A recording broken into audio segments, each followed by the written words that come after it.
And welcome to another exciting episode of the Click Nation's Comic Book Chronicles.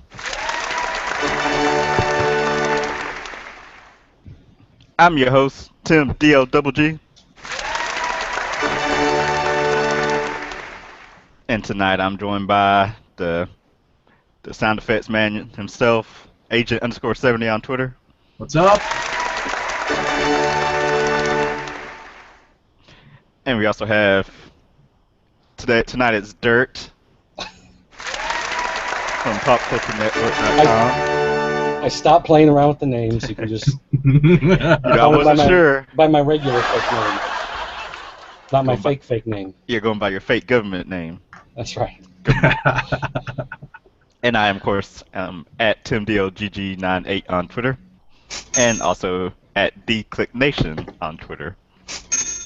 And the website is theclicknation.com. Make sure to go there to read previous comic book reviews, previous episodes of the Comic Book Chronicles, the Click Nation podcast, whenever we get back around to doing those. But the previous episodes are on there.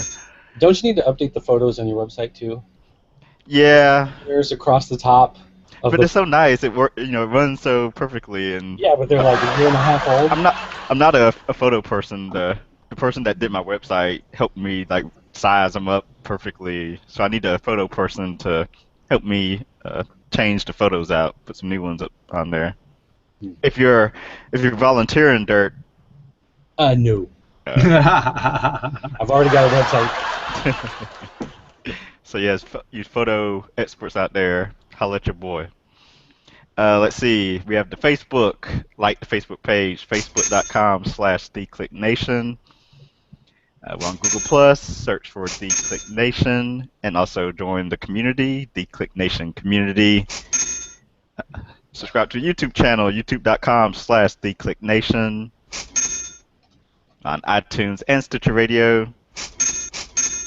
And if you ever have some feedback you want to have read on a future show, send that on over to theclicknation@gmail.com.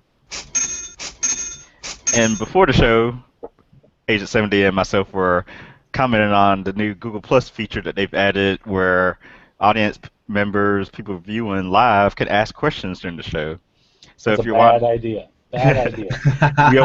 we've got it opened up, and you can submit questions to us through the show. I'm not entirely sure how that works. It's linked to the event. And yeah, it's linked to the event. So if you RSVP to the event, you'll see, or even I think on the video, I think it shows up like a ask question bar maybe. This is new to us, so we'll. Right, yeah, we're just trying this out for the first time today, so. Do we all have to have this open? Does what? Do we all have to have it open? Am I supposed to click on this thing, or? I clicked on it before the show starts. That's another thing. I think you have to start it before you hit start broadcast. So I've got the nice little window open where I can see questions if they ever come through. So we'll see how this goes. But with all that out the way, let me pull up my Evernote and bring up the news for this week. I was commenting there's a lot of news, but I'll try to run through a lot of it quickly. So last week Marvel had their daily teasers of is he or is she or whatever the other ones were saying, and it all led to the non-surprise of the Inhuman book or Inhumanity event spilling out of the Infinity I guess it's considered not a crossover event. It's an event. Yeah. So there's that. Anybody care? No. I mean, I kind of care, but I mean, as far as news goes and teaser images, it's the usual thing. Like you kind of knew something like that was coming anyway, so to announce it, it's just like meh. Yeah, they already announced the book whole event, so not sure what the teaser really was. The teaser campaign didn't reveal anything. Next up, Captain Marvel movie rumors involving Kate Sackhoff or Katie. Yes. Katie Sackhoff. Katie. Who I don't know who that is, but I've seen her picture.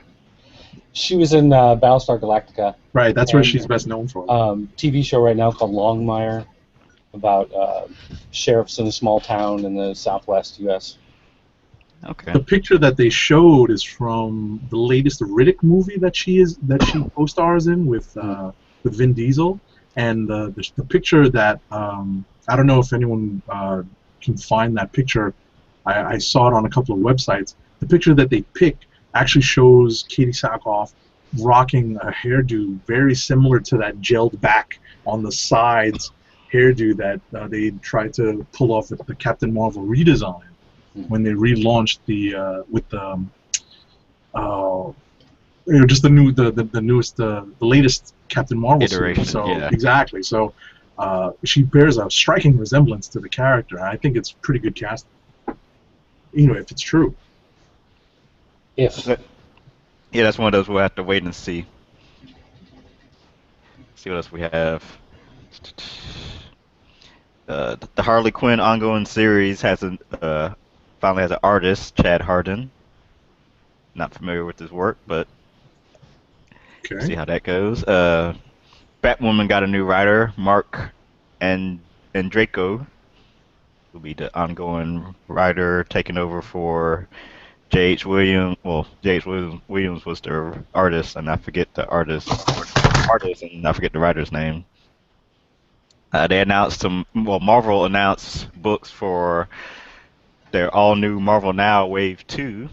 All new Marvel Now. And it's getting a number, all the tie-in issues get a point, Point now. INH. Well, yeah, a point now, or that's an Inhumanity gets the tie-ins with the dot INH attached to the numbering. And let's see, all new Invaders, the book everyone was fawning at the mouth for. What? With bringing back the Invaders, Captain America, and the Namor Submariner, and the original Human Torch, and Bucky, aka Winter Soldier. They find the Kree in the first arc. And Newsarama actually has an interview with the writer, James Robinson, up today. Haven't read it yet. Got it saved. And let's see, I guess I can click the link and see what other stuff they tease with the all new Marvel Now. And All new Marvel Now. One of the things I do remember is some of the Point Now. All of the Point Now books will come with codes for a digital copy, but some of the main ones, like Avengers, they'll also come with a code that unlocks the first collection, I guess. So kind of like getting the first trade of the series, you'll get a digital collection of like the first 6 issues or whatever. So for people who are completely brand new to it, they can at least figure out, how it started, and that's at least something a little bit more than, your average kind of add-on. So I guess they're just kind of admitting that digital comics are free. Everybody have some. So you have to pay for them. Well, yeah, but it's not costing them anything. Oh yeah. So it's like, well, here's a free digital trade paperback. Whoa, a trade paperback? Oh, so like if you buy whatever the Avengers 22 point now or 24 point now, you get the first 21 issues. Well, I think you get like the first 6 or the first 8, oh, something like that. But I mean, yeah, it's the same basic idea as buying the first. Hey, that's kind of cool. That'll get me to buy the hard copy just to get the trade. I already have. Yeah, but it kind of sucks for stores like us that we have shelves and shelves of trades for people to come in and buy, and if they're just giving them away, it's like, who's going to buy that trade now? Yeah, what's the incentive for someone to go in and buy that hard physical copy of the trade from you? Right. Future of comics. Yep. There's still an incentive because people want stuff on their shelves. Well, some people do. There's people out there like that. Out of we're assuming a limited series spanning out of Inhumanity is Inhumanity: The Awakening from the hot writer Matt Kent, and it sort of follows from the Infinity The Hunt miniseries, which debuted this week. Haven't had a chance to read it, but I will. DC had some creator shuffling on books. Jeff Johns is stepping away from Aquaman with issue 25, and Jeff Parker is going to be the new ongoing writer. So that's a sad to see him leave Aquaman, but I think it's in good hands with Jeff Parker. Well, and I think he said a while ago he'd be And doing that, so it's not like completely out of the blue. yeah, I mean he'd have to leave eventually with his workload. So all the stuff he keeps tacking on to his schedule, something had to give. He started Justice League of America, and he lasted maybe 5 issues on that before he passed that on. So, and the artist and writing team on The Flash are leaving the Speedster, Brian Buccellato and Francis Manapul. But they'll still be working together and working on a future DC book that'll be coming out in March 2014. That's one thing that fascinates me about the comic book industry is like how much lead time the creative teams need on books. It's like they're already leaving Flash and starting to work on something that doesn't come out till almost a year from now. A little, give or take, 9 months from now, give or take. I don't know why that fascinates me, how that works. I wonder if part of it is because it ties into some other event, and that event isn't happening until like January, so then their book has to wait till February. Yeah. That Makes would be, sense. Or to that would be my avoid an guess. event too. It'd be something. I don't know. Of course, my mind starts thinking like, what could they be? Because they talked about how it's going to be something new for them and a new challenge to take on. So of course, I start trying to think what's out there that they could be doing that they feel like could push them. It's probably something that doesn't even exist yet, like Dirt just said. But Hopefully, it's not a book with Batman or Superman. Yeah. Like, For some reason, I think of it as something that takes place in the future. Because for some reason, I think that there'll be more like Justice League 3000 type books, like more stuff taking place in that future. So, and that doesn't come out till December. So December, give or take a couple months to build something that could spin out of that. Teen Titans 3000. Ooh, I don't know about that. You finally get your Wally West Kid Flash 3000. Okay. Let's see, we got a Shazam teaser image from the Justice League War straight-to-video animated movie that'll be coming out next year, which is my Twitter avatar at the moment. Ant-Man movie is going to be moved to July 31st, 2015. Originally, it was set for, I think, the fall, like a November date, I think. It was going to go up against a Bond movie, I guess. And now it's going to be going up the same weekend as Batman Superman. Or 2 weeks following Batman Superman, from my notes. Did you guys see? I passed a posting of some really shaky rumor casting on Ant-Man. Casting rumors. Did you happen to see that? That Ewan McGregor is rumored. This is a very, very shaky. It's on shaky ground rumor that he'd be cast as Ant-Man. So take that with a grain of salt. So when I saw that, I was like, oh, that works. I haven't. I'm always bad at the casting game, so I usually keep. We don't have an opinion when it comes to casting. I just wait to see how it does. The final product. Yeah, the final product to see if I like it or not. And the last news items are actually tied together, and it's today or this week were the December solicits from Marvel and DC, and of course other companies, but everyone just pays attention to Marvel and DC. So speculation. We had books canceled and new books starting, and I've not paid attention to any of this. So what's getting canceled? Scarlet Spider ends with 25 in December. I can see in December. That. There's could there be a superior Venom from Marvel in the Superior Spider-Man Deadly Hour cross arc with Venom guest starring? Supposedly, it looks like the Venom symbiote might leave Eddie Brock, but No, Flash Thompson. yeah, Flash Thompson. I'm sorry, I'm thinking back to the '90s, Yeah. and there were a couple of Amazing Spider-Man issues in December. Amazing Spider-Man 700.1 through 700.5 with a Peter Parker in it, clearly, and a Spider-Man in his original costume. The stupid applause sound doesn't last long enough. Which, of course, if you saw the Inhumanity like promo image, there was a old school Spider-Man in the image. And what else was on there? That was like the biggest news. And of course, Newsarama will have their top 10 things from December solicits to read. Have they posted it yet? I haven't checked. DC solicits.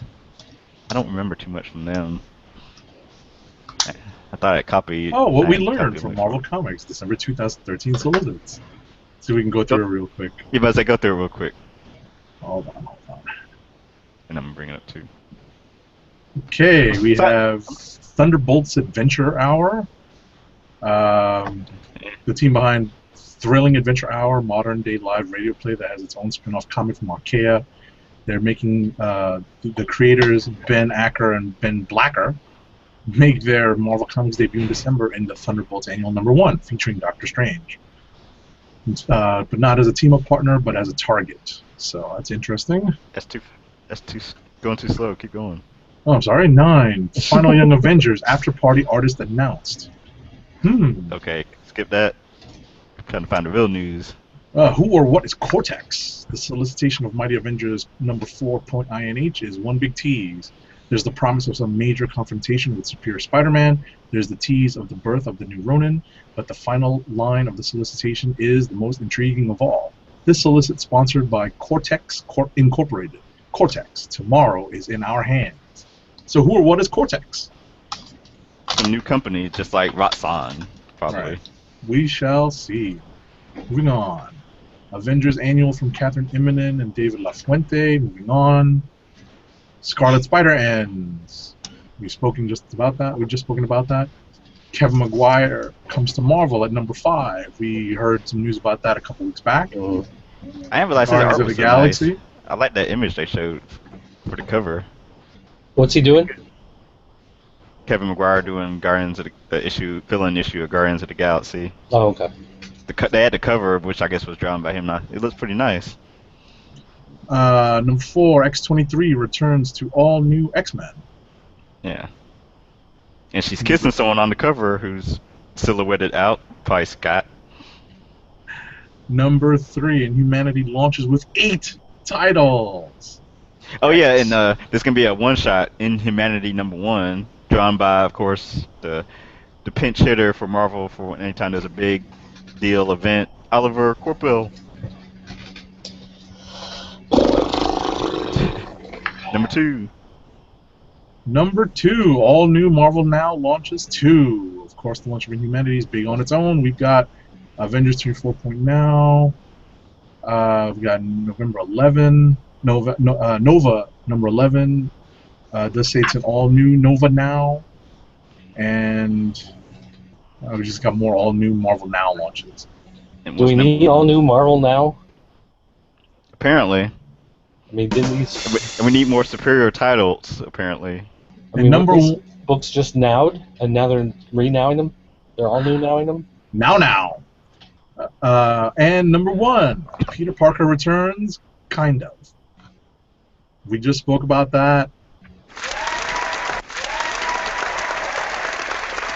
With the 700.1 through 700.5, it's going to be nice to see Petey come back in celebration of which anniversary? Is it the 50th anniversary, I believe? It's only 50th? Yeah. Yeah, 63. 63 to 2013. And it'll be set in the past, and then it'll be over, and then we'll go back to Otto like it should be. Or Otto just gets to keep Superior book, and they start Amazing Spider-Man back over. Or maybe Venom goes to Otto. That's what I thought. Could be. That was my guess. Maybe Otto's brain goes directly into Venom, and he just stays the liquid goo. He doesn't have to attach to a human. Could be. Almost like what happened with Tony Stark in the Ultimates. One of my favorite titles right now. We'll talk about that. Yeah. Exactly. We'll talk about that. That's true. That's interesting. That's interesting. That's a good transition. So now we can jump to. We got it. This week's books. Jump straight into this week's books. You have to excuse me, gentlemen, just for a second. You can go excused. I am excused. I've got to step away for a second. We'll keep the show moving. You're supposed to go before you leave the house. That's the first rule of any car trip. I'm going to start with Boom Studios because they have 2 books. Neither one I've read, but I will. I just want to mention them because naturally I don't see one of them listed on here. Well, see, 3 Guns. Did you read 3 Guns? No, that's one of the. That was the one book. One of the 2 I was going to mention. I read 3 Guns #1, and it was kind of fun. So yeah. Did you read it? I have not read #2 yet. No. And I guess RoboCop came out. Last Stand #2 of 8. I know you read the first issue of it. The art is kind of shaky on it, but I mean I enjoy the story. I did actually here. Let me take this down for a second. Boop. I did actually grab the trade of the first story, Frank Miller's RoboCop, that this is a sequel to, because it's been so long since I've read it that I actually plan on sitting down and rereading this, and then going back and reading issues 1 and 2 again, just to kind of bring myself up to speed, because there are some big differences at the end of the story by the time you get to the end of the script from what you remember from the movies and whatnot. So I do plan on going back and reading that and then getting back to it. But I will say that the criticism I had of the first issue stays, that when I flipped through this one, the artwork in many places just looks really rushed.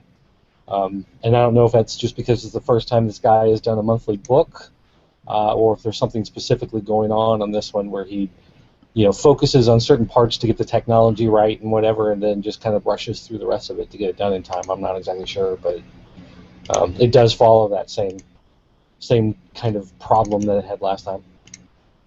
I tried reading the first issue when it first came out. I got sort of 1/3 of the way through, and I was like, eh. Part of it is because I've never really cared about RoboCop, even like when the movies were out. I know. You're a horrible person. Yeah. So there's that. There was the other big Boom book this week was Sons of Anarchy. Anybody read that? Nope. Does anybody watch the show? No, I know some people are really big fans of it though. I know it started back Tuesday, and people were online like, "Oh my God, Sons of Anarchy!" They have a foil embossed cover. That one. It's kind of like how my Sundays are when everyone's going crazy. Oh wait! I was about to say there's whatchamacallit, where how comic trends are cyclical. That has an embossed cover. I believe there was some news about the Wolverine Origin 2 cover coming out, in December with like some sort of acetate cover. Oh, I can't believe all these. Yeah, I saw the animation for it on. Right, all the cover gimmicks are coming back. Stuff I'll be skipping. One other Boom book this week was Hero Bear and the Kid: The Inheritance #2. And, I was reading that book because I know Agent 70 was a fan, right? Yeah, that's a great book. Yeah, my son loves this book. This is one of his favorites right now. I don't see it on here. I see it under listed, unless this comiclist.com is wrong. Cyborg 009 is listed. The hardcover is listed under Archaea Entertainment, but I know Boom Studios had it on their website because I downloaded it. At least issue 1. Boom acquired Archaea. Oh, that's right. Yeah. Oh, no wonder that issue was 109 pages. It was like 120 something. Yeah. I was like, what? Yeah, I'm not gonna make it through that for this week. Yeah. Okay, but yeah, the the art and the premise, you know, reached out to me. So hopefully I'll get through it. I'll take my time like I do everything else. But at least I want to mention it to put it on people's radar. Yeah, just that Hero Bear book is so well done, so well Y'all got done. me. I can't stress it enough. Let me flip through that while we're recording. And it's done very originally. It doesn't look like anything else on the stand, and he has this way of drawing characters that he doesn't kind of do the typical thing where you draw a bunch of rectangles and then fill it in. It almost looks like doodles in a notebook that form a coherent story a lot of times. So the only color is the cape, I see. Yeah, it has a very sketchy, hand-drawn quality to it. It doesn't. You can have even that. see the structure line still. Yeah. Underneath, not even underneath, just it's still incorporated in the drawing. I would wager that it's not inked, or if it is inked, he leaves just a lot of the pencil structure lines in. So or maybe he just draws. Well. He may just draw in ink, and then do a wash on it. I don't know, but possibly. Yeah. So yeah, that's always going to be a recommendation. It's good stuff. So there's our independent books for the week. There's also a lot more we'll get to. No, that's it. That's it. That's all the independents. No, because I got to mention Valiant when we get down there to it later, even though I haven't read any of their books for this week. Well, you didn't read Eternal Warrior? No. It was good. I mean, I know it's good. I'm saving it for this weekend. And I didn't read Archer and Armstrong 13, but I did read 12. I'm enjoying this book now. Let's see. Dark Horse. Brain Boy #1. I actually read that. That was good. Haven't read it, but I will be. So what's it about? It's an the story is interesting. It's actually taken from a previously done concept. It's not a completely original concept. So basically, the supposed protagonist, the Brain Boy, is a pretty powerful telepath, and I believe he has some telekinetic power as well. And he works to protect dignitaries as part of the United States Secret Service. He's pretty much one of the only superpowered people on the planet, and they use him to help protect dignitaries by doing brain scans of the general areas that they're going to be moving dignitaries in. But obviously, the story goes much further than that. That's just the basic premise of what he's doing. So I'm guessing there's some sort of conspiracy about someone important getting attacked that he's. Sure, but it definitely goes beyond what I just described in terms of just the basic premise. But that's what you need to know about the main character, and I think I thought it was very well done. The art was very well done. Yeah, I looked at the first couple pages, and the art looked great. So that's always something that can always get me to check a book out. Exactly. Well, it makes it a lot easier to flip through. So, and that's what got me. The story was pretty well done. And I'm trying to pull up who the artist is, and someone Silva. Yeah, we'll just shout out who the artist is. Get his name out there for everybody. Yep. R.B. Silva. I love it. We can't even shout out his full name. R.B. Silva. Inks by Rob Lean and colors by Ego. But I definitely can say that I was very much impressed by the art in this issue, and it's definitely worth a second look, even for me, having read it once already. And I wonder, it says, I guess it doesn't say if it's like a limited series, so I guess it's ongoing. And let's see, some other stuff from Dark Horse to bring up. Halo Initiation 2 of 3. Star Wars. Chance to read it? Star Wars #9, which I've been reading but haven't got a chance to read it yet. I guess that's it from Dark Horse, unless there's something else anyone wants to bring up. Let's see, Dark Horse. Well, the new Resident Alien Suicide Blonde #1 came out. which is basically like the alien in Roswell that landed. Just kind of moves into the small town and just makes himself part of the small town, and everybody just kind of accepts him, and so he lives there. And this is a follow-up series that's kind of like a murder mystery type thing going on. It's one of those that the first one, like you read the first issue of the first series, you're just kind of like, that's okay, and you kind of read through the whole series, and it like at the time, like it doesn't really do anything, but then like later, I find myself kind of keep going back to it in my thoughts. Like I think about another book, like, oh, that reminds me of something that happened in Resident Alien, or I see something that reminds me of something that happened in the book. So the book kind of sticks with you a different way. Like it doesn't really impact you, like it doesn't punch you in the gut like some of the other books, but it does kind of, worm its way in and just kind of sticks with you as time goes by.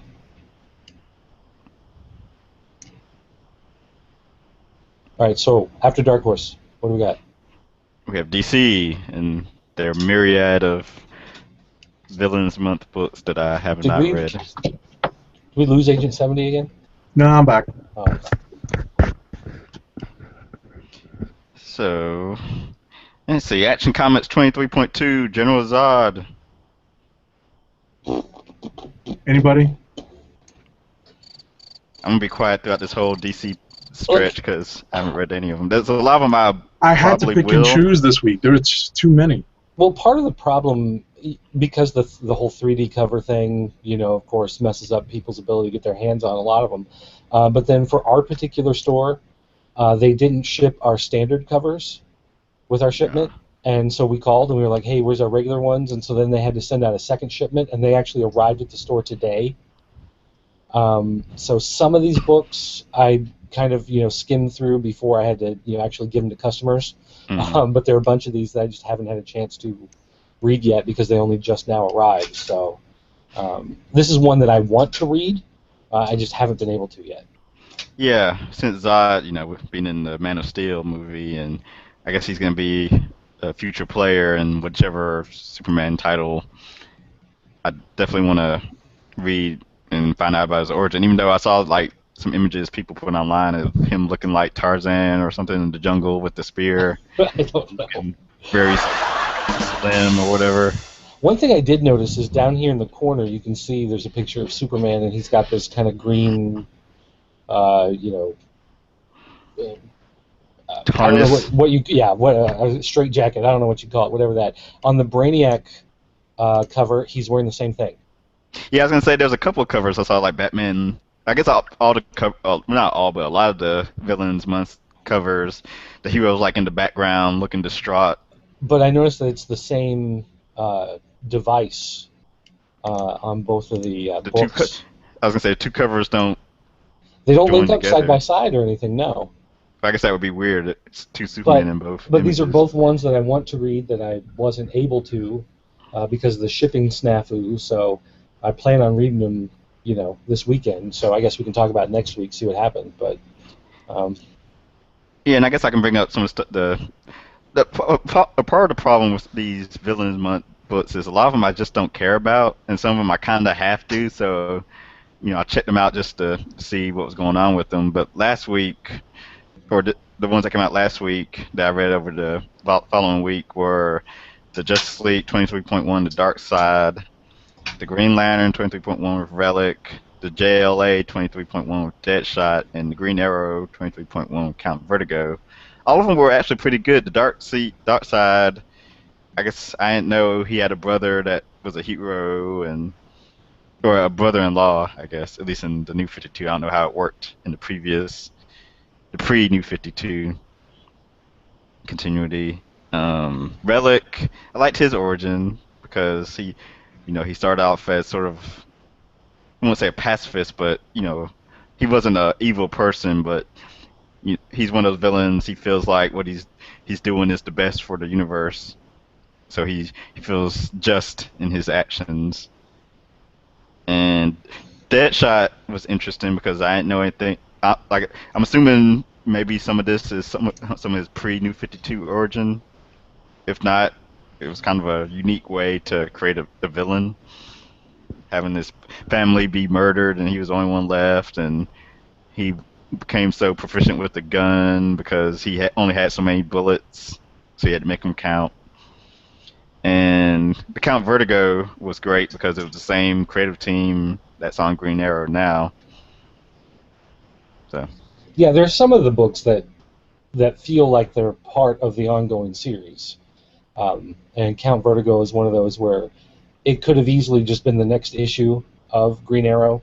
Like, even if this whole Villains Month thing wasn't happening and they just wanted to focus on that character because he's been the villain for the last, 5 or 6 issues, it just kind of flows with what they were doing anyway, and it makes sense. okay. Let's see. Aquaman 23.1 Black Manta. I read this actually. I was just I want interested in seeing how Black Manta was explained. I honestly couldn't tell you what his complete origin was pre-New 52, but this issue was fairly well done. It pretty much makes Black Manta, or portrays Black Manta as a pretty good badass. So I can see them using this to, I guess, enhance Black Manta's reputation and making him much more of a formidable adversary for Aquaman, who obviously they've had a good chance to amp up his powers and abilities and prestige as well. So, they have to do the same for Black Manta. I think they did a good job in this issue. Basically, without spoiling too much, because of the results of the end of Trinity War and the beginning of Forever Evil, Black Manta's object of revenge is no longer alive, quote unquote. So we find out where Black Manta's eventual allegiance is going to lie. We'll put it that way. Okay, so if you're interested in Aquaman and his universe, his part of the DC universe, make sure to read this. Well, it's one of those things where I've fallen behind on Aquaman, and I never meant to. Mm-hmm. It's just one of those things where it's happened, and I'm several issues behind. So I want to read this, but I've got 3 or 4 issues to read before I can even get to this. Yeah, I don't think it's even necessary. You could probably pick this up without really being spoiled on it. No, you can't. You can't read them out of order, dude. You just can't. That's not allowed.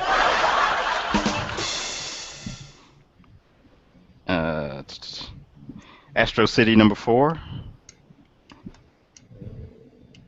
I tried Is reading that out Astro this week? City. It's on the list. I missed it. I didn't read it. I have to get it. Since you hyped up the Astro City #1, I went back and tried to read it, and yeah. You didn't like it? That's too bad. That is too bad. Was there anything particular about it that you didn't like? I guess because I didn't know what was going on, and that's what the. It didn't. I mean, it was issue #1. It was supposed to be new for people. It probably was. I don't know. It just didn't do anything for me. All right. I'm just saying it's a art good looked read. nice. There was a bunch of characters. There was a lot of people involved in it. There was a lot of people to try to keep a hold of, keep straight. Do both of y'all enjoy the book? I like Astro City. I don't read it. Oh, okay. Why are you asking me why I didn't like it then? I'm just curious why you didn't like it. Yeah. You're sparking conversation. I'm sparking conversation. And I'm trying to show an interest. Thank you. You're welcome. Batman. Batman 23.2, The Riddler. A lot of people really like this one online. I noticed that just about everybody I know who reads comics who read this one had something positive to say about it. Is it because Scott Snyder wrote it? Yeah, it was an interesting portrayal of the Riddler's past and present, because it definitely has to dance around some of the raindrops of Zero Year. But this is definitely one of those books that we were talking about before that fits right into the continuity, as opposed to taking you out of the continuity and telling you something, telling you a story about, the particular villain highlighted. So this is definitely a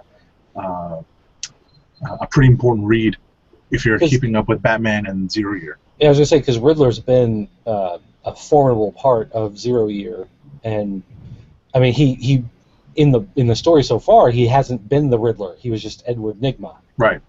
So something like this comes along to kind of punch out some of those details. Right, no, this definitely plays into that, so you definitely want to read this if you're keeping up with Batman and Zero Year.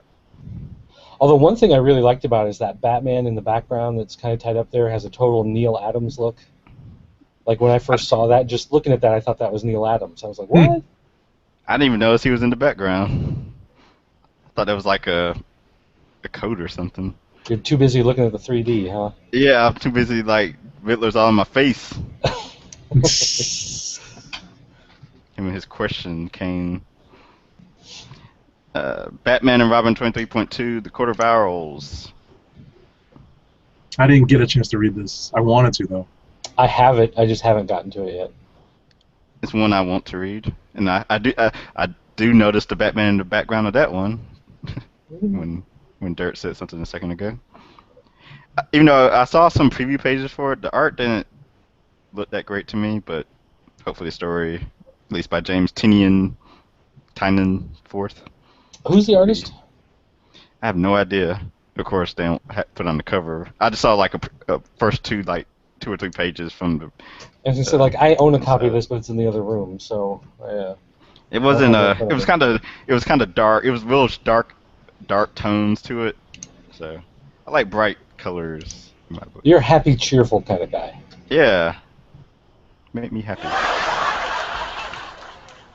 Batman: The Dark Knight 23.2, Mr. Freeze. I'll be skipping this, even though I like the art on the cover, but I'm pretty sure that artist didn't do the inside. Say something, Dirt. Yeah. Yeah, nice. I did not read it either. That's a cool I skimmed it. cover. Although I skimmed it. It was passably interesting. It's the same. I believe that's the same cover artist of the Riddler book. So that's the same Batman in the background. Oh yeah. Mm-hmm. They're just So there he's hanging, and there he's hanging in the ice. of us that are copying and pasting images. Well, I mean, if you're the artist, you can steal your own artwork. Yep. It's legal. Legal Zoom. Detective Comics 23.2, Harley Quinn. Heard some good things about this one. This was good. I like this. I like this. I made a point to read this one. I was curious to see how they would portray Harleen Quinzel in the New 52. Honestly, I'm not all that familiar with her origin pre-New 52. I only know I'm really best acquainted with the character from the animated series. So it was really interesting to read this.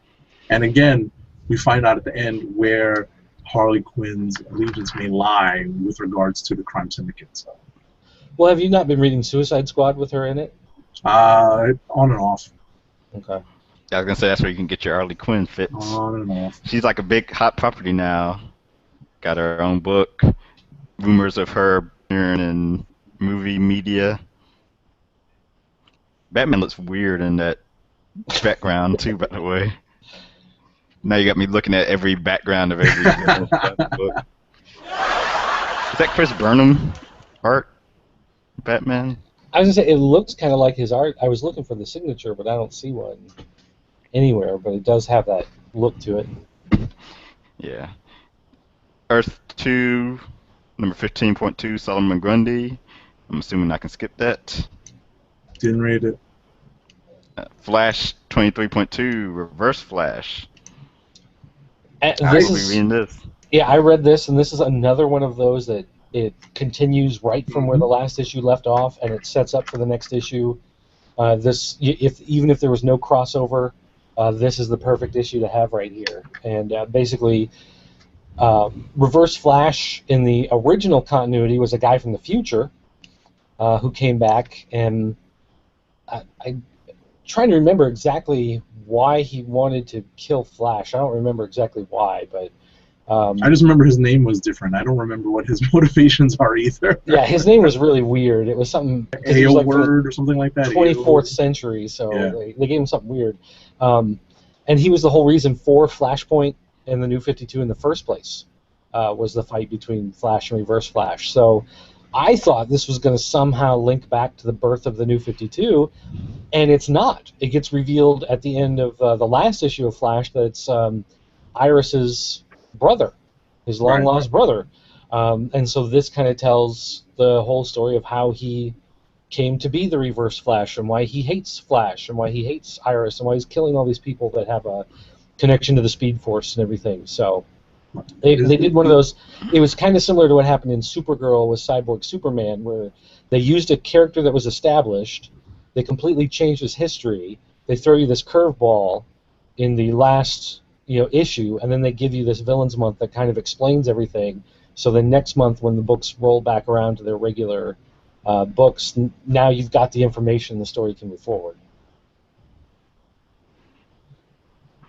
And let me go back to read some tweets from our loyal viewer, Dork Geekus. He said, going back to Dark Side. Is it Dark Side or Dark Seed? Side. Dark Side. Jinx. He said Darkseid had a brother who he murdered to take their Megaforce from him for himself. He wasn't always stone-faced. The Megaforce did it. And Black Manta was a black militant who wanted a black-only community under the sea to escape racist surface dwellers. Oh, that's what the original origin was? Okay. Wow, okay. That's funny. Okay. Thanks for that, Dork Geekus. Follow him on Twitter at Dork Geekus. Geekus for Geekus. Green Lantern 23.2 Mongol. This is another one I want to read. I just haven't had a chance because of our shipping screw up. I'm interested in Mongol. Like, I was a big fan of Mongol, in the past. He had a big crossover with Superman when Superman exiled himself into space, and that's where I knew the character from. And then they kind of made him into this Green Lantern crossover character. I've always, in my mind, he's always a Superman character because that's where I first saw him. But I'm interested to see how he, fits out now in the New 52. I actually just went back and reread all of the Superman in Exile books when I was on vacation. And so when I saw that Mongol was popping up in this, I was pretty happy, even though he's completely different now. Yeah, since I'm reading Green Lantern, I want to read about Mongol.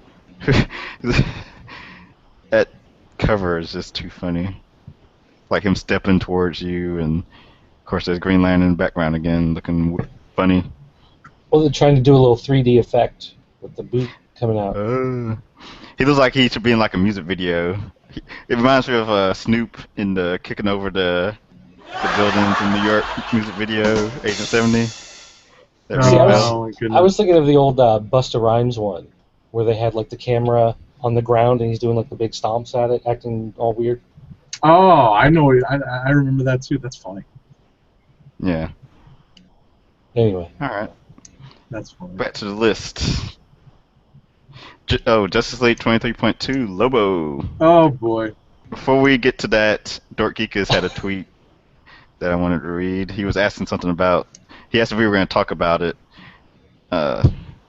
He said, will you guys mention Gerard Way as Lobo? I said, who is that?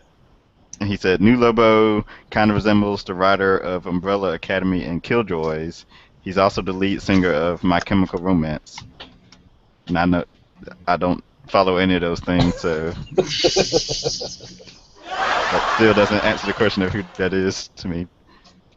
But where's that cover at? Right here. Oh, okay. And yeah, so I'll read it just because everyone's made a hissy fit over this new Lobo character. I got to read it. This is one of the few that I got to read, and I actually enjoyed it. Basically, what it comes down to is the real Lobo is a suave and cunning and intelligent, almost like Hannibal Lecter. The way he's portrayed in that series, where he's younger and smarter. That's kind of who he is. And this other Lobo that's out there running around is apparently an imposter, somebody who's just taken the name and started using it for himself, just because he knows that people fear the name. So the real Lobo, the intelligent, cunning one, is now trekking across the galaxy trying to find this guy. so that he can take care of them. But the thing is, it's the new version of Lobo out there, or the supposedly original, whatever you want to call him. He's very dapper and very intelligent, and you don't want to hate him. Like, he almost seems like a guy that you could relate to, but then he'll do something very evil and very dastardly. He'll fight some people on this ship, and he'll steal their ship to, they were bad people, so he kills them, he steals their ship, finds out in their cargo hold they're actually smuggling people. And so the people are like, oh, thank you, you saved us. And instead he just kind of pushes them back in, goes ahead and sells them so he can get the money. Just little stuff like that where he'll take out the bad guys, but then he'll also do the bad things, So he's not a hero. He's kind of that anti-hero thing. Yeah, I was about to say you're basically describing the classic '90s anti-hero. Yeah, I was gonna say he's doing the Stone Cold Steve Austin thing, kind of in a way. The 3D cover should be him shooting birds at us. But it's gearing up. It's gearing up to lead towards something. I mean, this book ends. Ongoing. No, I'm guessing that he's going to track down the original Lobo, and they're going to fight, and it's going to involve the Justice League. It's going to be my guess, because they're just going to kill 1,000 people while they're having a big battle. Okay, I follow the writer on Twitter. I guess she got a lot of flack for the design of Lobo, even though she had no input on that whatsoever. Seems like a good sport, though. I know she wrote the Batman Annual 2, was it? I think the one where he was running around in I think that's the one where he was running around in Arkham, and there was some inmate that was like stuck somewhere that. Oh, the old lady. Yeah, the old lady. I think she wrote that issue. Okay. But I don't know. I forget her. She has a Margaret, her name is, I think. Anyway. Bennett, I think? Yes, that sounds accurate. Superman 23.2, Brainiac. Wait, you skipped Justice League of America. I always do that. The Justice League, I always assume the other one's just like a second printing or something when Justice League's both come out the same month or same week. But yes, the Justice League of America 7.2, Killer Frost. I heard good things. No? So I saw a couple people say some good things about this issue. I don't know. I may flip through it quickly. I was gonna say I'll probably skip it, but I can at least skip through it quickly. I don't have to actually read the whole book. I don't know. I just kind of figure that if they take one of these random obscure characters and throw them into a focus book for Justice League or Justice League of America, then that means the character is somehow going to tie in or reappear, as a regular down the line, So I figure even if I don't really want to, I probably should read it just because the character is going to come back. That's a good point. But then a lot of this, like I was gonna say, like they put Court of Owls with Batman and Robin when it's had nothing to do with Batman and Robin. It's a Talon book. So but I mean, it was in the original Batman, the Scott Snyder, first arc of Batman, and it crossover with Nightwing. Mm-hmm. So I mean, it's been throughout the Bat books. Yeah. It just would make more sense to be a Talon book right now, unless I don't know if I remember. Did I read something saying that the Court of Owls would come into play late next year again or something? I don't know. Probably when 0 Year's finished. I might just be making that up. Yeah, that's a good point. Anyway. Superman 23.2 now, Brainiac. I wanted to read this. Yeah, me too. I'll get to it this weekend. I remember I saw preview. God. I saw preview images. The art looked nice, so it'll get the thumb through. The one thing I'm just kind of worried about with Brainiac is only maybe about 2 years ago they did a big storyline with Jeff Johns and Richard Donner, and they wrote a big Brainiac storyline, and it was where Clark's father, Jonathan Kent, finally had the heart attack and he died, and Superman had to deal with that going on. It's like one of those stories where they tried to give him real problems to face beyond just something's coming in the world, and they kind of redesigned Brainiac and brought him back as part of that. It was really good. It was one of those stories that I really enjoyed, and it redefined Brainiac, and then suddenly you've got the New 52, and then they're redefining Brainiac. And I feel bad because I really like the last version so much. I'm kind of afraid to read this because I don't want to ruin that version of Brainiac that's in my head. See, I probably need to read all these. I probably need to read all the Superman-related Villains Month stuff just because I'm so unfamiliar with Superman stuff. Just to get hip. Yeah, Well, it's a good idea. They did do one of the animated features, Superman Unbound, was based off of that Richard Donner, Jeff Johns storyline with Brainiac and Superman. So if you go and watch that animated feature, you'll kind of get more or less what that story was. Was Supergirl in that one too? I think I saw that. Yeah. Okay, I saw that. That was actually pretty good. I would recommend that. Okay. Teen Titans 23.1, Trigon. This I read because as an old Teen Titans fan, I honestly couldn't tell you if I had ever read an origin for Trigon, or if I can even remember it. It goes back so long, so I was kind of curious to see how they would redefine his origin for the New 52. One thing that was key is that Marv Wolfman wrote this, who was the original writer for New Teen Titans way back then. So, if anything gave me some hope that this might be legible or intelligible, that was it. So, it was okay. It definitely felt like it was. It definitely felt like it was far more modern than the previous iteration could ever hope to be. You know what I mean? It struck much more modern notes.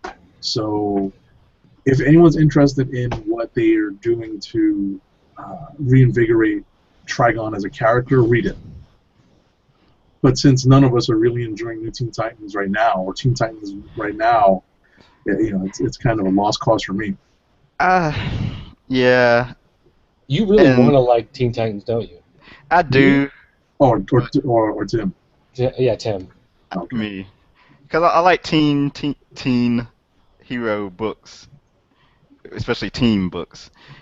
And I was gonna say, I stopped reading Teen Titans a while ago, back when I guess Trigon first showed up. But since it's gonna be tying into Forever Evil, and supposedly they're gonna go into the future and find out Bart Allen's origin, I'm kind of tempted to jump back on it again. So I probably still will skip this Trigon issue just because I don't think Trigon's gonna have anything to do with the Forever Evil and future stuff. But yeah, stay tuned. I might actually be a reader again for a month or two. And that does deserve the laugh and followed by the drama. Yeah. Stay tuned. So that's it for DC. I think Dorky what a just sent slog! something. Oh my god. Yeah, it took forever. No, you know what it is? It felt like this week. It felt just as it did last week. It felt like it was a chore to get through a lot of these. Some of them seemed so interesting, and then weren't, and then some of them I just couldn't get to because there was just no time. That's how I feel about the all these villains month books. Period. It's like it feels like a chore to read this stuff. Well, part of the problem is that they didn't leave them in the books that they were replacing. It's not like you had a Batwing tie-in, so if you read Batwing, you would read it, and if you didn't read Batwing, you would pass. When they have 4 Action Comics for Superman, they have 4 Batman, 4 Batman and Robin, Batman Dark Knight, Detective Comics. It's like all of these big books, that you'd want to read, these key titles of the DC universe, have multiple issues. And so instead of feeling like, well, I've got to read this one this week and I'll read that one next week, it's like every week you're being hit by all of those books, and you feel like you should at least, even if you're not going to read them in depth, you feel like you should at least skim through them because they're tying into the series that you want to read. But then at the same time, it's like, when they announced that they were doing Lobo, I had absolutely no intentions of going anywhere near the book because I care nothing about Lobo. I kind of hate the character in many ways, but then, well, we're changing him, we're doing something new, we're doing something different, and it'll come back later, and, it's like, all right, I'm going to have to read it now, A lot of the books I was going to skip, I'm ending up reading anyway. Yeah, like you said, I read The Flash, and I read now I read all 3 Justice League. So normally I'd read, one book per month of those books, but last week we had Justice League of America and Justice League and Flash, and this week we have Justice League of America, and Flash again. Right. Like, you're being bombarded. At least at least bi-weekly with some of the Marvel stuff I can deal with, like, Superior Spider-Man, all new all new X-Men, and Avengers. Bi-weekly, I can handle that, but yeah, every week it's a little too much. Now we know weekly comics will not work.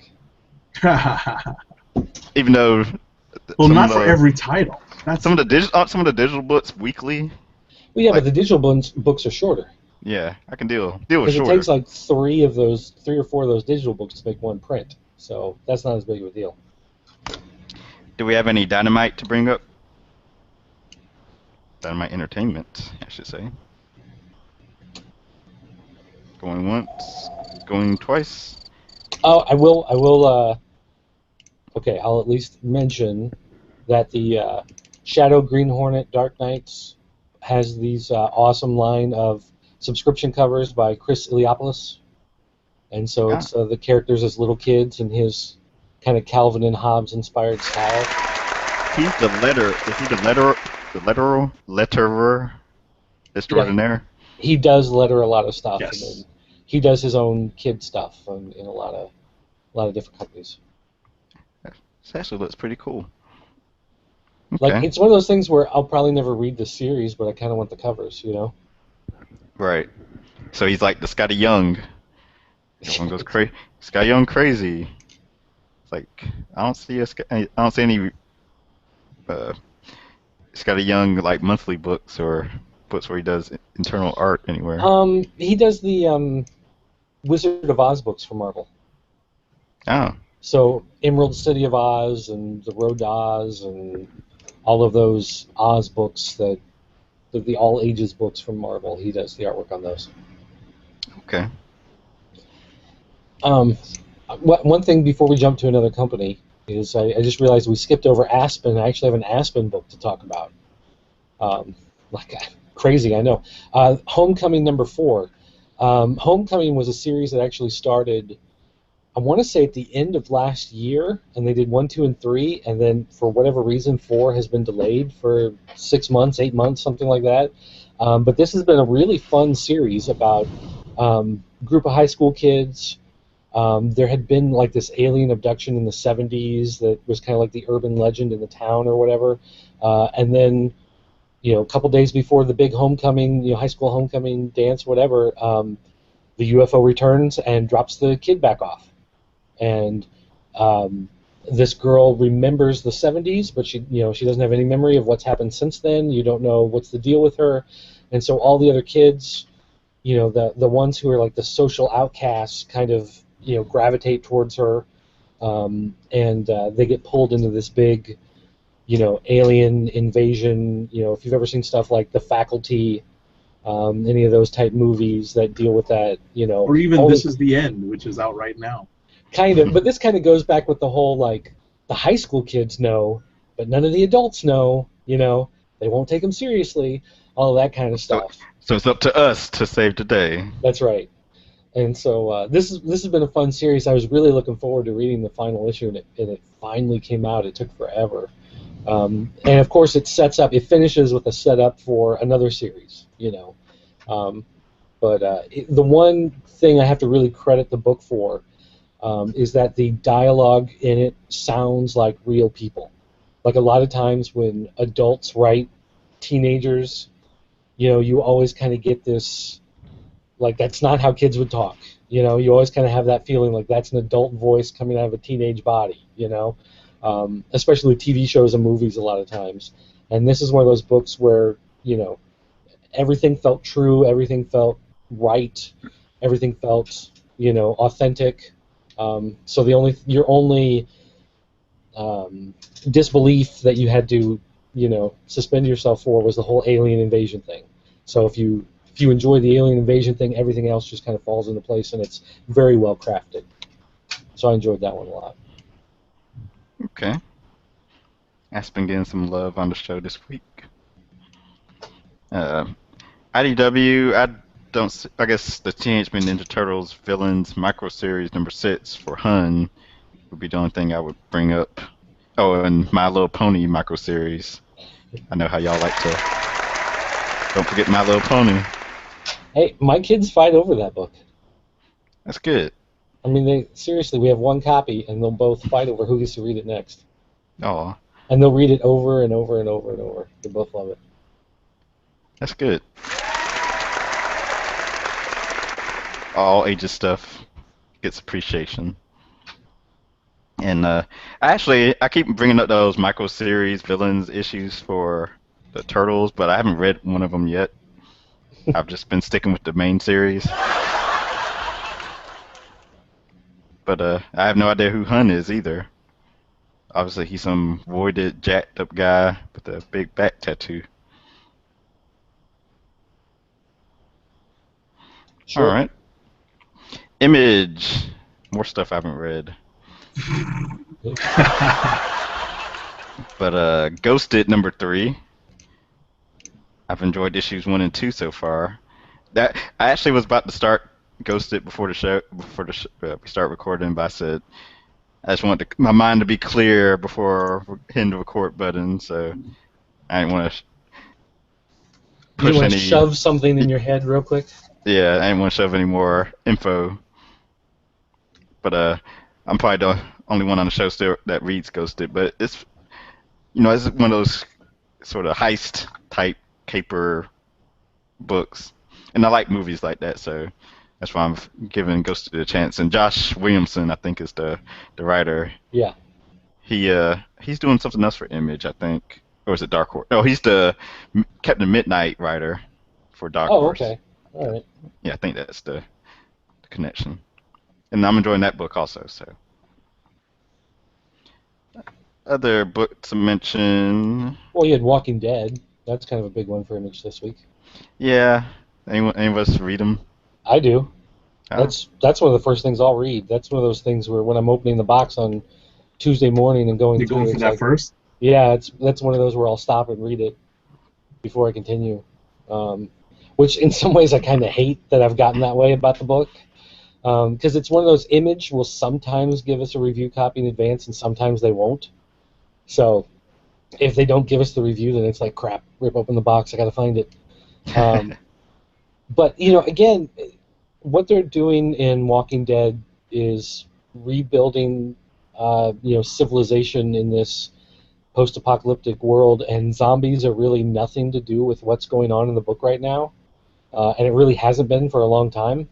It's pretty much just the story of the survivors and kind of rebuilding, how do you have a life afterwards, and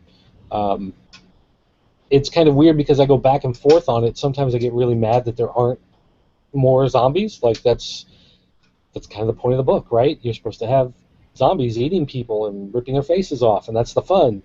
But then he does such a good job of building the characters and telling the story and making you invested in what happens to them that after a while you kind of forget that there are supposed to be zombies in the book.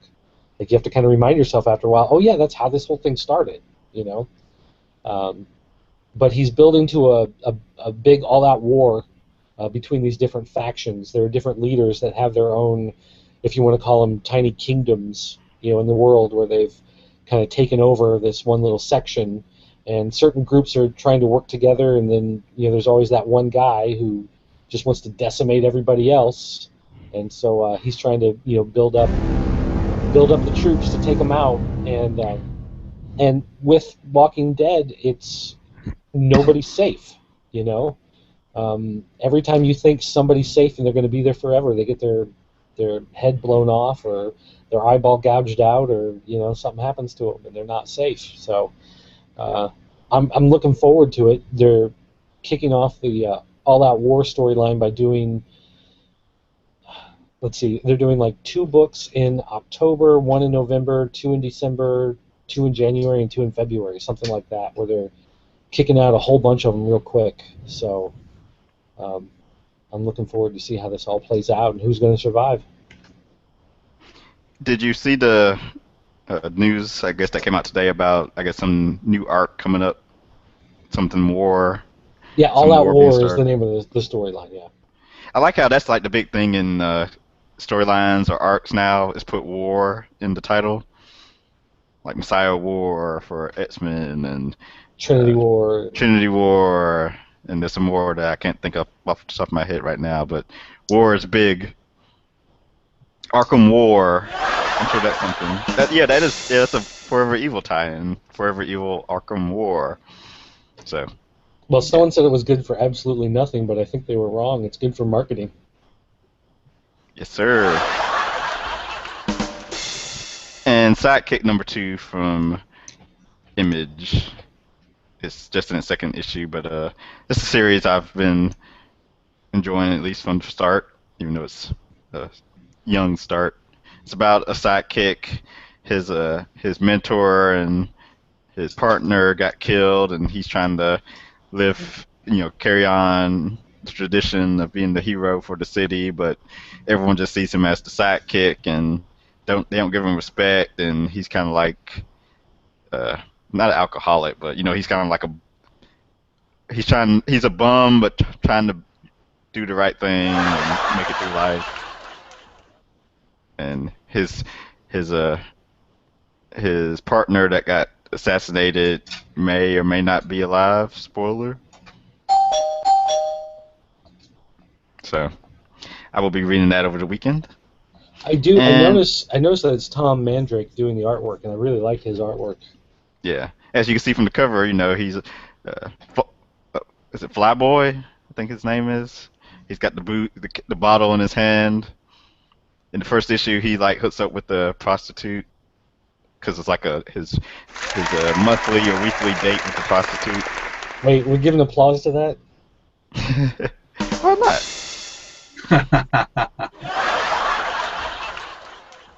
So that's Image. At Marvel and all their books. But they still do comics? Yeah, they still do them. I read a few of them. Astonishing X-Men number 67. I read this. This was actually pretty good. This was a nice wrap-up to a short 2-part story. There's actually a couple of really good messages in this book. It's Wolverine and Gambit on the road trip, right? Right. From the cover. Right.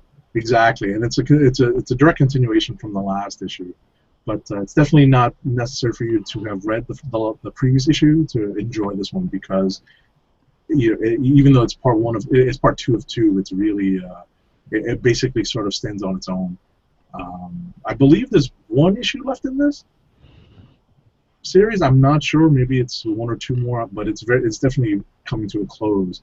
But this particular issue is a good read. This is something you could actually pass on to a newbie comic book reader and have them enjoy it. So this is actually one of my surprise picks of the week. Okay. And Avengers number 19, Infinity Tie-In. That kind of rhymes. Anybody read it? I read it. It was you really have to read Avengers and New Avengers to, I guess, really appreciate Infinity. Yeah, I think, but they made that pretty clear at the outset. No, I'm not complaining. I'm just kind of just staying it. I mean, stuff kind of happened. Nothing major.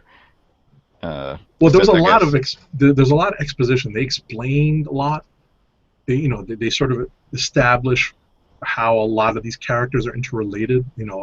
Between the Builders and was it Night Mask and the Star Brand and the Mother / Captain Universe. So they establish a lot of they establish how a lot of those characters are interconnected, and there's a little bit of treachery going on too with the King of Spartax. Dun, dun, dun. Exactly. Yeah. He's doing some double dealing. He's the asshole of the Okay. the Empire, Excuse of me. the Galactic Empire. He's willing to sell out the Earth and his baby boy. Not my baby boy. Okay, next up we have Avengers Arena 15. Nearing the end. Yeah, Is there's lots of anyone fighting even and reading killing. this regularly? I've been reading it from the beginning. I try. I read this. It was good. This is more fighting and killing. They're moving. They're hurtling towards the end. I like the series. My theory of maybe this all being a virtual reality probably isn't true, but the deaths haven't been gratuitous. We've learned stuff about their origins before the characters have passed away, and even some of the ones that are still alive, we still got to learn their backgrounds. But So can you explain what happened? I think it was last issue or the issue before, where Hank Pym was trying to figure out what happened to some of the kids, and he runs into Metal, even though Metal is one of the first characters that died in the series. it was like a life model decoy of him. I see. All right. Yeah, yeah, kind of a sorry excuse for faking the teens being away. Because basically, I guess not Arkham, what's the name? Arcade. He has like the life model decoys out there impersonating the kids, so no one will notice that they're gone. Actually, no. They notice that they're all gone, but what it is that they all have convenient excuses. Yeah. A lot of them basically said, "I'm quitting school. I'm going AWOL." Stories along those lines. I don't want to be a hero in training anymore. Exactly, and that actually ties into one of the books that came out this week as well, which is was it Infinity the Hunt. So that they even mentioned that. So well, then let's jump to Infinity the Hunt real quick. I haven't read it yet. Nobody read it? I read it.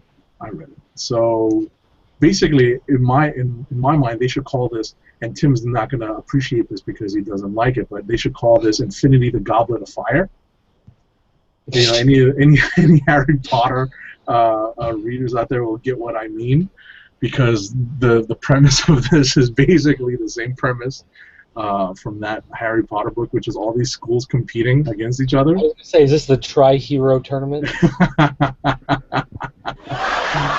Exactly. So it's definitely along those lines. They rechristen it the Contest of Champions, and one of the cool things in this, I can't really spoil that much because there's actually a couple of twists in the book, and it sort of makes me want to read the next issue just to see where they go with this, because it's not the classic Contest of Champions. It's actually nice to see SHIELD agent Jimmy Woo is active, and he's actually heading, or I guess maybe the co-headmaster of the Asian school that's in this. So not that that's racist or anything, racism, but it's nice to see that he's still around doing something in the Marvel U. Wasn't Roddy Cat the one talking about how he loved the old Contest of Champions books and that kind of stuff? I think so. Yeah, we got to see what he thinks of this. Well, he did tweet something about Avengers 19. Oh, he's got a couple. I missed this from 49 minutes ago. I'm sorry, Roddy Cat. He said, oh, I guess we skipped Federal Bureau of Physics #3 from DC / Vertigo. He said that's still a good book. More backstory, a little action, more science. And then he also said, it just occurred to me that Avengers 19 has me thinking that Infinity has a Secret Wars feel to it. Okay. Oh, big fight out in space away from everybody else. Well, if they find the Beyonder, then you'll know. Yeah, definitely. And let's see, Dork Geekus, he says he's Avengers Arena is an enjoyable series. He can understand it, unlike a few mumbo jumbo books. Dark I Geekers agree. also mentions that he thumbed through, I presume, Infinity the Hunt, #1, and he found the Wakandan heroes odd, especially the kid named Bull, who who actually has lion powers as opposed to bull powers. So maybe, is there a bull lion? I know there's a bullfrog. I know some other bull, but we'll move on. I'm talking to the guy from Night Court. What are you thinking? Yeah. And let's see. Alrighty. Get that situated here. Avengers Arena, Captain America #11. I enjoyed this issue because we had someone besides John Romita Jr. on art. Oh, where's the boo? There's no boo. Only the gong. Carlos Pacheco was the artist, and he was nice and clean lines. You could understand what was going on. Gosh. One thing I really liked, like the book we'll get to in a minute, but I noticed on the cover they used all the logos, like all the old logos from Captain America over the last, 20 years, 30 years, on the billboards behind him.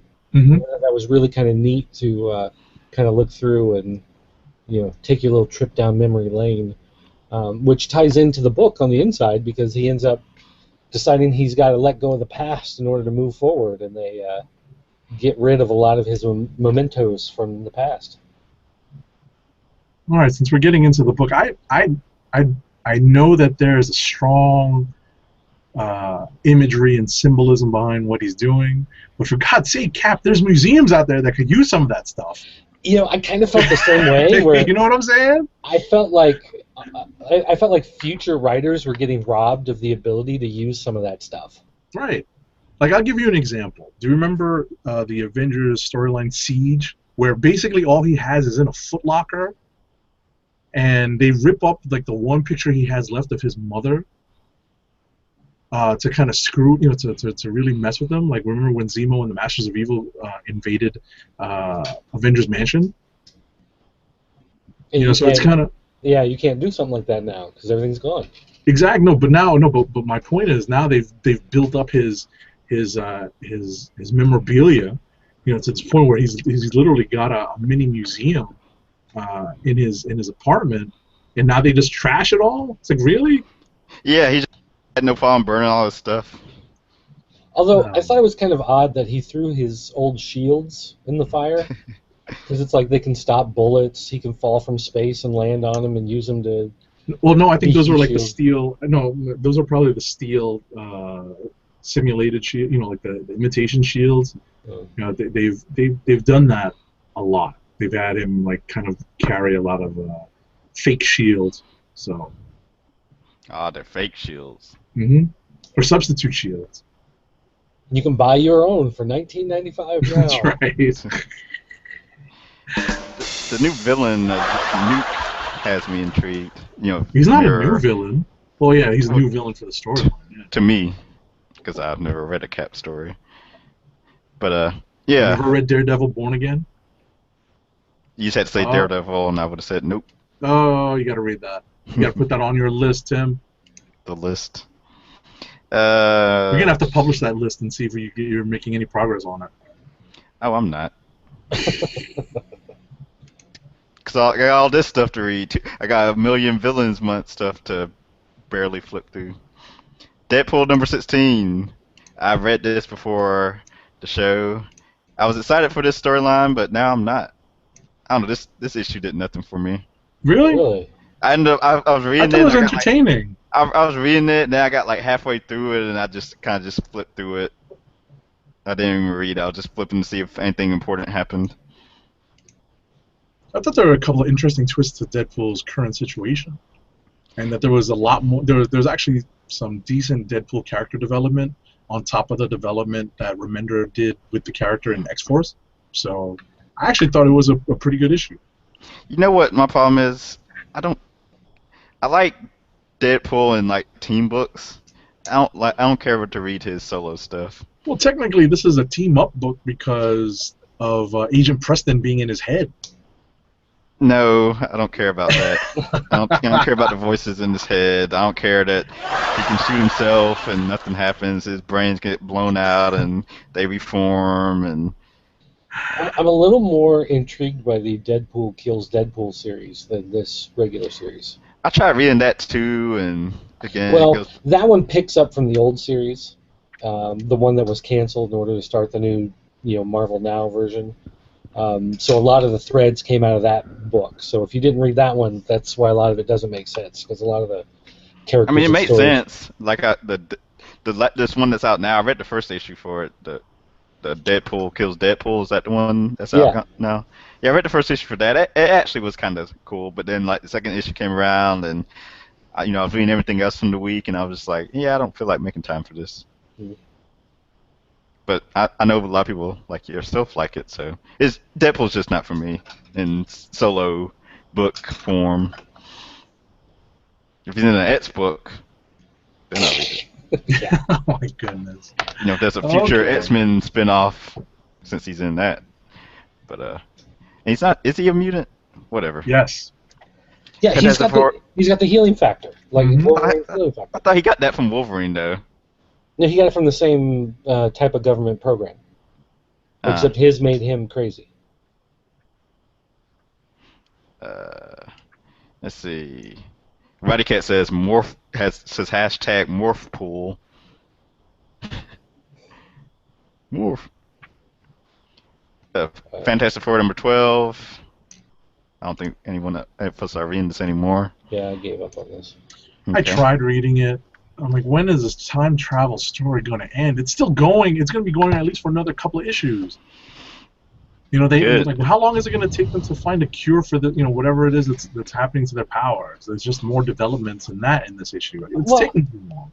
That doesn't bother me, like the idea of trying to find the cure or whatever, but the book was originally sold as like they're going into Dimension X, they're going to go into deep space, they're going to go, and instead they go back to ancient Rome and they find an alien disguised as Caesar who speaks perfect English, and they... Wasn't this the cover to the last issue? Mm-mm. I remember a thing doing something on the cover of the last issue, or one of the previous issues. Well, things in the Fantastic Four, he's bound to be on more than one cover. Yeah, but he was doing like lifting something or doing something with his back in that one too. Yeah, I gave up on this series. I'm just reading for academic review purposes. Yeah. Indestructible Hulk number 13. I did read this. Actually, There's a lot of action in this issue. Hold on, go back. Fearless Defenders number 9. Uh-huh. One of the 3 books I reviewed this week.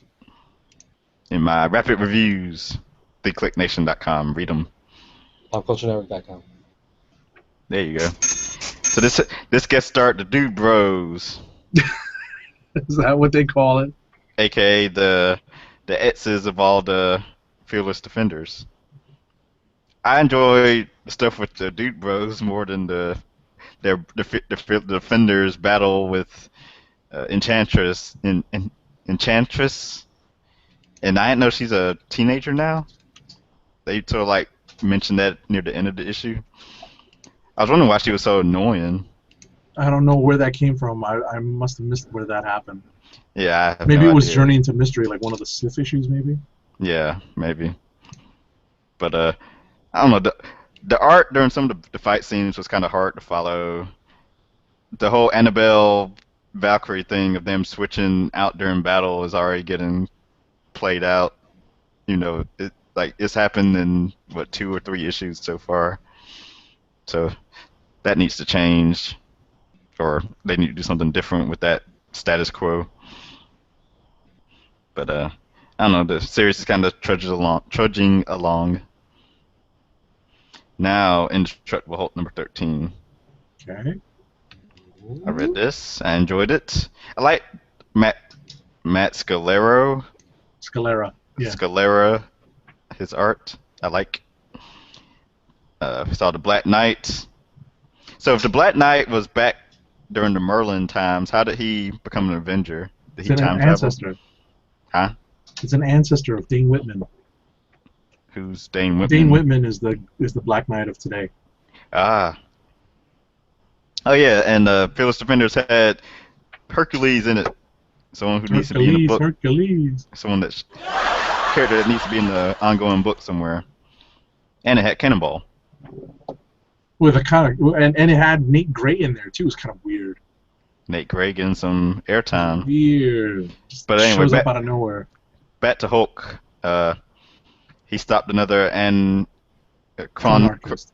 Chronarchist, and now one of them is going back trying to meddle with the Gamma Bomb when he was created.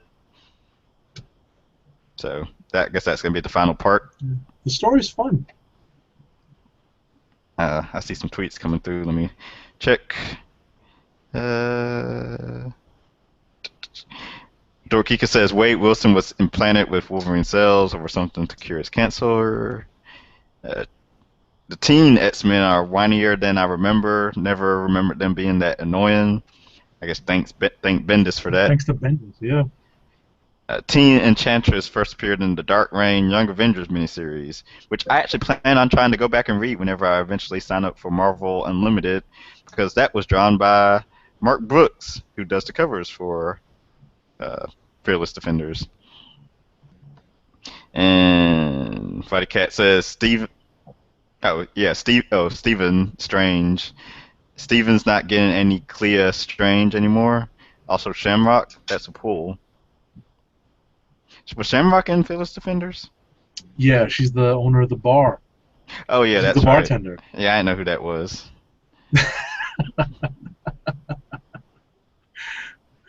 Oh, mercy. Next book, we talked about Infinity the Hunt. I haven't read it. I will read it this weekend. Kick-Ass 3. I don't read Kick-Ass, but maybe one of y'all defeats it. I again, kind of gave up on it a long time ago, but I read something online about how this issue is, normally it's a 36-page book, and this month it was a 32-page book, and a bunch of the pages in the back were a preview of another book.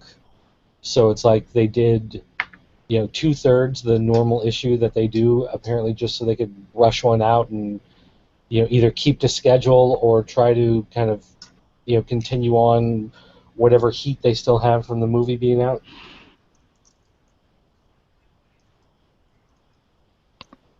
Okay. Mighty Avengers #1, which I reviewed, wasn't as bad as I thought it was going to be.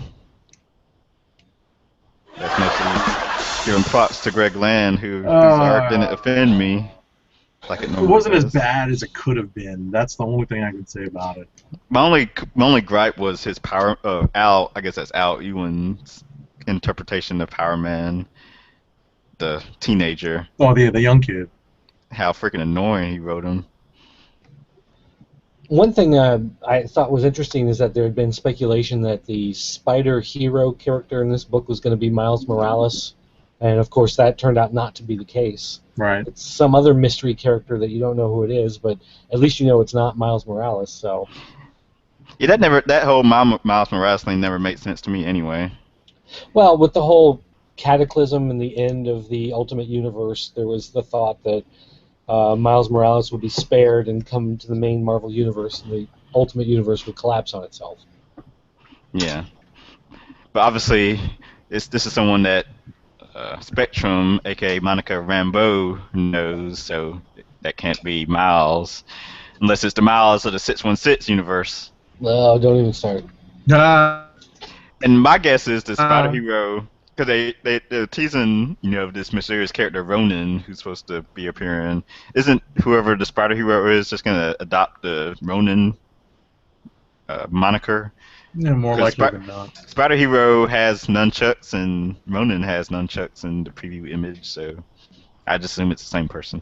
Yeah, it could be. And it'll probably end up being someone I don't care about. It's probably Iron Fist. Fooled ya. Although one thing about this book is that it does have White Tiger in it, and White Tiger is in the Ultimate Spider-Man cartoon, which, because that's the key female character in the cartoon, is my daughter's new favorite superhero. And of course, cool. the one character that doesn't seem to have an action figure So of course, every time we go to Walmart or Toys R Us or something, my daughter's always like, "Do they have a figure? Do they have a figure?" No, they don't.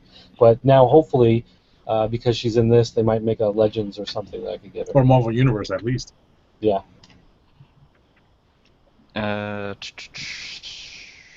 Ultimate Comics, the Ultimates number 30, the final book I reviewed this week.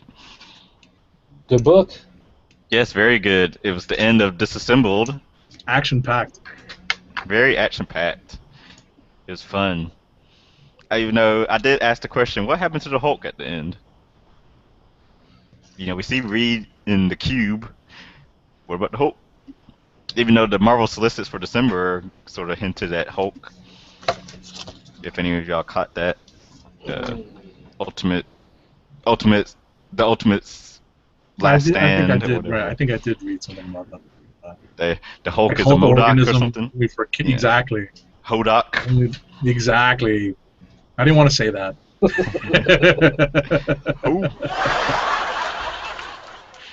I think get over here. It may be one of those things that they don't specifically address what happens to him at the end of this issue because it's going to pop up in a different storyline down the line. Like, I'm pretty sure at some point in the attack of Galactus on Earth that they're going to pull out a Hulk in order to stall for time or something, Yeah. We've got a Hulk. You got a Galactus. We've got a Hulk. Then Galactus just steps on him. The end. Uncanny X-Force number 11. I read this. I don't know what's going on with this book. I do like the rehabilitation of... It's a different style of mumbo jumbo. I like the rehabilitation of the Bishop character, but I don't care about the Revenants. That's the main villain are these Revenants from the future.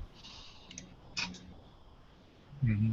And Adam like I Black. said, it's a different style of mumbo jumbo. Oh, we got some more tweets. Roddy Cat, who's working but providing to the show. Follow him on Twitter @RoddyCat. He says, and just like that, the team is the team, kind of like how New Avengers came about. Both Spider-Man and Luke Cage were there. It's going back to Mighty Avengers. Mm-hmm.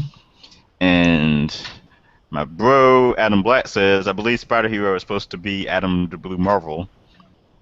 And he actually might be right, because when I was at his house last weekend, I saw he had a trade paperback for the Blue Marvel. So he's doing his homework. Cool. I actually have all those issues. Single issues. And Roddy Cat also says, on the fence about the way Luke Cage and Mighty Avengers is written, seems better than recent history a la Bendis. Yeah, I did like the way Al Ewing wrote Luke Cage and Mighty Avengers. He sounded natural. He sounded like a natural person. But, I don't know, I have too much, going back to Uncanny X-Force, I don't have too much to say about it. I don't really care about the Revenant story either, so... Yeah, this book is getting kind of close to the edge of me giving it up. I want to like it, but yeah. Only in the interest of academic review. Nah, not even for that. Not even for that. When it jumps that shark, yeah. Well, I mean, I honestly I don't read too much stuff for academic purposes anymore. I try to. There's so much now. Yeah, I just read what I like. I'll give stuff chances, put it that way, but like long-term reading, nah. Like for example, Wolverine number 9. I started to read this and I said, no. There was actually nothing wrong. I didn't think there was much wrong with this issue. I actually like this issue. And it's mostly because, like, I read the very first issue of Wolverine when it started. I didn't care about it care about it then, so I did check out when Killable started just to see how he lost his healing factor, and it's kind of a lame. Yeah, it was lame reasoning for that. I actually read the last issue where him and Black Panther were going at it, and I kind of want to see him fight Batroc, the Leaper, but I thought that was the best part of the issue. There was a lot of back and forth between, listen, everyone talks smack about Batroc the Leaper. There's even some smack talk in this from Kitty Pryde about Batroc the Leaper, but I thought the hand-to-hand combat was pretty well done, and one thing that I thought was in the plus side, on the plus side for this book, was that it read a lot like a traditional Wolverine comic. So yeah, it definitely didn't have a lot of the mumbo jumbo in it, any kind of mumbo jumbo in it. It was a lot of fighting, So it was a pretty fun, quick read for me. Yeah. And let's see, we had a Battle of the Atom tie-in with X-Men #5. It goes back to was it Roddy Cat or was it Dorgeekis' comment? About the teenage Yes. X-Men being annoying. Yep. But see, this one's written by Brian Wood, not Bendis. Yeah, but at least Brian Wood took time to explain Jean's point of view of why she doesn't want to go back. She died twice. Why would she want to go back and have her mind wiped and eventually die? Two times. If things play out the way they're supposed to play out, you want to stay and try to save yourself. And me and Dork Geekus had a little quick convo on Twitter earlier today about her, and he was saying, she's being selfish because, her staying or them staying can ruin the space-time continuum. And I was saying, she's young, so it's more likely she's thinking, I can save myself and the space-time continuum at the same time, because, teenagers are headstrong and think like that. But for this issue, her Jean Grey and Cyclops are running away. The X-Men are chasing them. There's a confrontation that actually was, I'm going to use the lame word again. It was lame. I agree. And then Jean and Scott get away somehow, even though they were right there, and they have Cerebro to track them. But they escape, and then they run away to another location. Put it that way. Mm-hmm. Without spoiling everything, right? Yeah. And that's it for Marvel. And before we end, I want to mention Valiant's 2 books this week. They had Archer and Armstrong number 13, which continuing the Set War. I don't know what the name of the storyline is going on right now, but for anyone that enjoys kind of fun adventure type books, I'd recommend Archer and Armstrong. And the big release for them was Eternal Warrior #1 from the busy man Greg Pak himself. That's right. Comic Vine gave it 5 stars. Yeah, it was a very well done first issue. I'm looking forward to reading it actually after the show and sometime this weekend. The art was well done. The setup for the story worked very well, in my opinion. So I definitely would. I'm definitely interested in reading this going forward. Dork Geeka says, I think future Zorn or Kid Xavier seem too suspicious. I'd agree. The female cast beefing with Aurora is weird, and the Cerebro Spike is an interesting idea. And that's going back to X-Men #5. Mm-hmm. Did I miss any books from this week that anyone wants to bring up? I don't think so. I think we may be done, people. I don't think so. You got picks of the week? Oh, wait, right. there is one more book I want to talk about. What do you got? Watson and Holmes #3. I am going to start reading this. Who is this published by? New Paradigm Studios. New Paradigm I think this started as a Kickstarter book. It's on Comixology, I know. Yeah. They've released. Oh, that's Rick Leonardi doing the art, or at least the cover. That's pretty good. He does the artwork on the inside too. Nice. And I think I talked about issue 2 maybe on here before. It's basically private detective named Holmes, living in Brooklyn, modern day. Watson is a former army, ranger or something, who came back and became a medical intern now, and they get pulled into this conspiracy, drug running, and gangs, whatever, and they've done this thing where it starts out and you have this one mystery and they solve the mystery, but it leads to more questions, so they try to solve those questions and it leads to more questions, and it keeps getting bigger and it keeps getting bigger and it keeps getting bigger, and it's one of those where it's when you first start reading it, you kind of get confused and the book kind of gets away from you. But then as it goes on, it kind of explains what's been happening as it's been going. And by the time you get to the end of this third issue, it's like you kind of feel like they've laid everything back out for you now. You kind of understand what the big picture is. You kind of understand what the big threat is that's coming, and you're invested in the characters.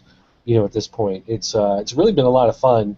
It was one of those books that I just kind of read, I think for no other reason than it was sitting on our shelf, and I'm like, is this really Sherlock Holmes? Like, what is this book? Why not, right? Right. And so I was just like, I got to see what this actually is. And then I read it, and it kind of hooked me into it. And now I really enjoy it a lot. Roddy Cat. Excellent. It's funny you bring this book up. Roddy Cat. Might have been Wednesday night or Tuesday night into Wednesday. He was, I guess, tweeting with the publisher of this book. Let me find his name. They have a black and white cover available too. Yeah, I saw that. Yeah. That was kind of cool. Black and white. You can have a choice to order the black and white or the color. Actually, I think you just ordered the book and it was like every other one. Brandon Perlow. He's publisher and artist of New Paradigm Studios. Yeah, he was telling them. Hold on, let me pull up the conversation on Twitter. Oh yeah, Roddy Cat said, "Wait, there's a comic called Watson and Holmes, where the characters are African American. Sure, it's inevitable, I guess. Intrigued."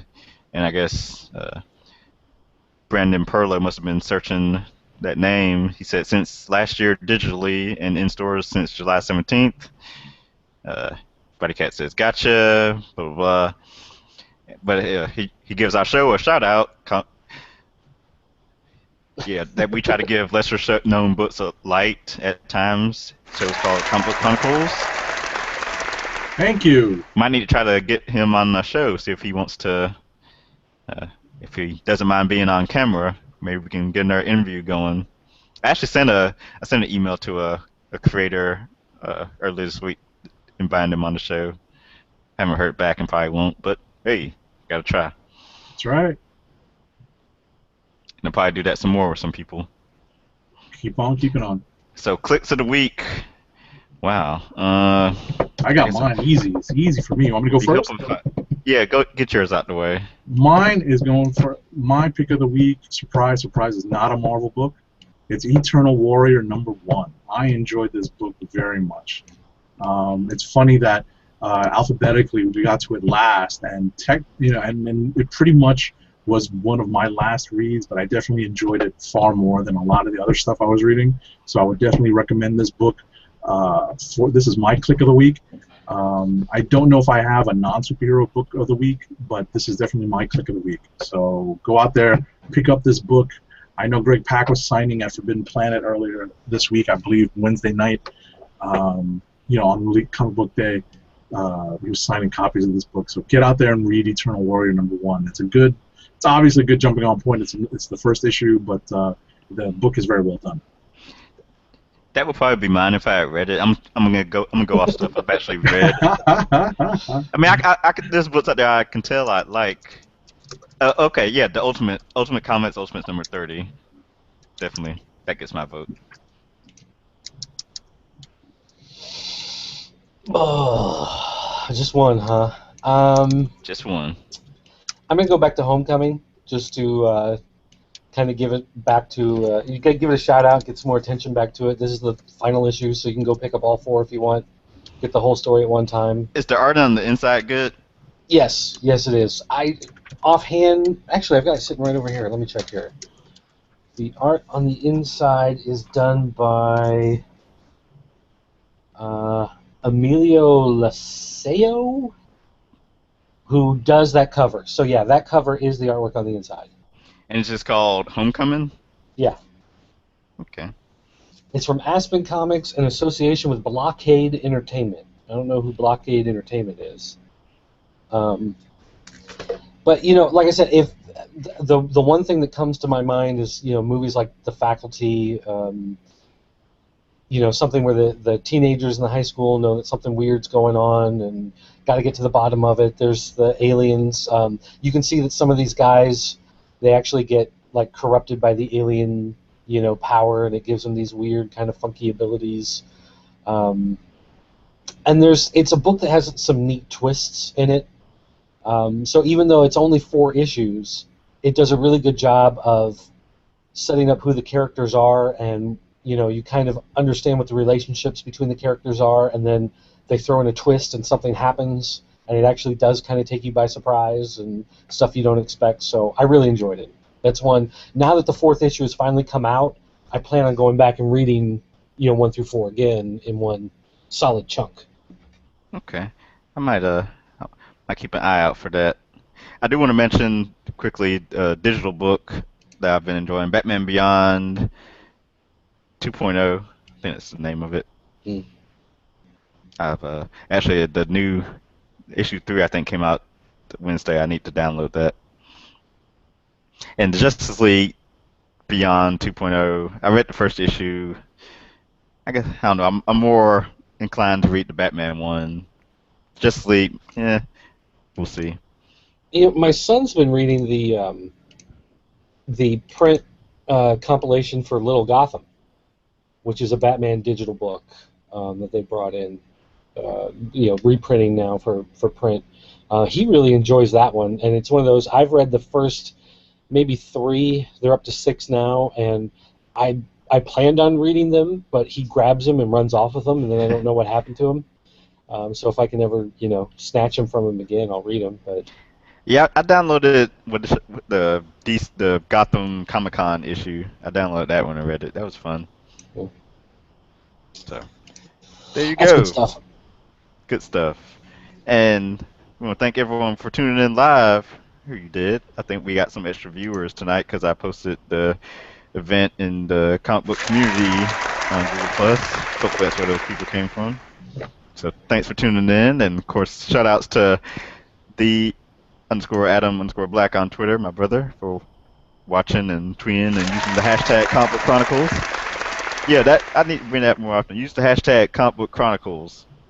I've got that column set up in TweetDeck, guys. Check it, so I'll see your tweets. At RoddyCat on Twitter. I know he was working, but obviously watching and chiming in. And at DorkGeekus, Twitter. And of course follow all of us on Twitter at agent_70, at PCN_dirt, and at TimDOGG98, and at the Click Nation. So follow the Click Nation Twitter account.